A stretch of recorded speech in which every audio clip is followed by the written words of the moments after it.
What can you learn from having played Southampton so recently?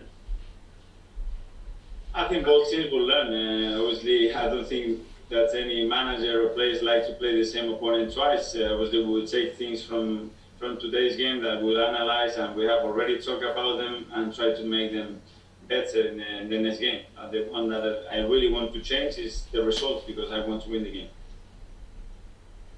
Well, you were without Aubameyang, and although you say you don't quite know how long he might be unavailable, if he was out for a while, would that be a problem for you?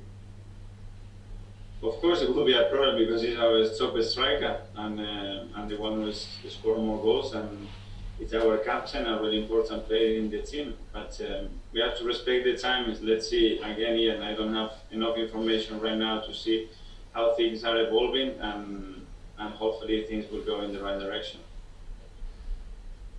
Gabriel Martinelli started the FA Cup match. He played for an hour. Did he come off because he was feeling something, or not? And how big a role do you see for him in the second half of this season? No, he was fine. It was a tactical decision, and he's fine. Obviously, he's missed again a few training sessions with the last injury, but I expect big things from Gabi. He's been really helpful since he's joined again after such a long period, so I'm really positive about it. And I noticed Matt Ryan on the bench in the FA Cup match. It's the kind of first opportunity we've had to talk to you since he signed on loan from Brighton. What do you like about him? How do you see him fitting in? Well, he's a player that knows the league really well. He's played so many games. He's got international experience. He's at the right age.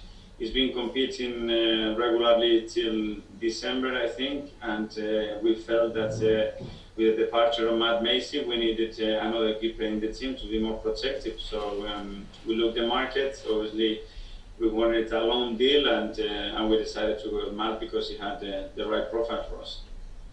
And what does his arrival mean for Runarsson? Is he perhaps going to leave, or do you see him as staying?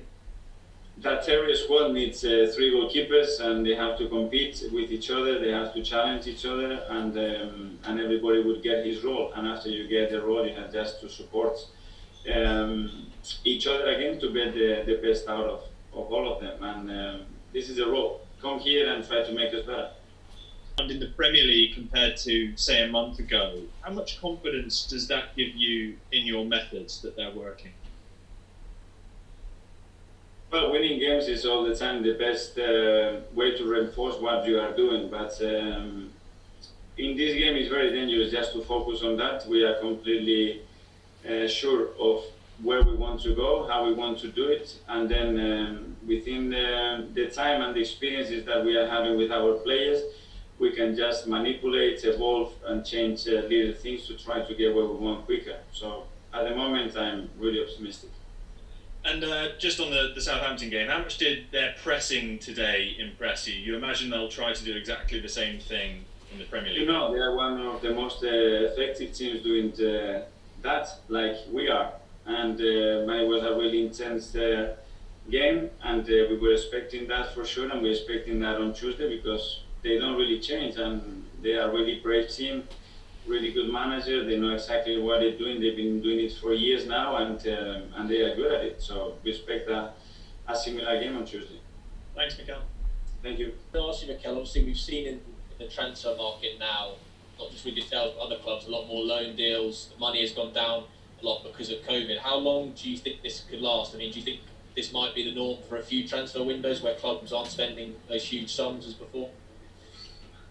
I don't have a clue. I think it would depend on how the virus allows our life to get back to more normality, to start to have some crowd in our stadium, the sponsors to be back on track. I don't know. There are so many things that at the moment I cannot influence and I cannot respond to. I mean, if it was to come down to spending, would that not necessarily be a bad thing? We've seen fees and wages have been astronomical in the past. If football was to have a bit of a reality check, is that not necessarily a bad thing? Well, football at the end has to be sustainable. So in relation to the resources that you have, you can invest your money the way you want to. And there are regulators to make sure that that happens. And football had a lot of money because it was producing a lot of money. And let's see where this virus takes the game. Thank you, Kel.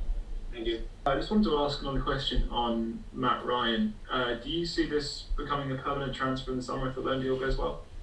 I don't know. He just arrived. At the moment, he's a long deal. He still has a contract with Brighton, and we will assess it, see how he performs, how he adapts, what we need in the future. It's still too early to decide.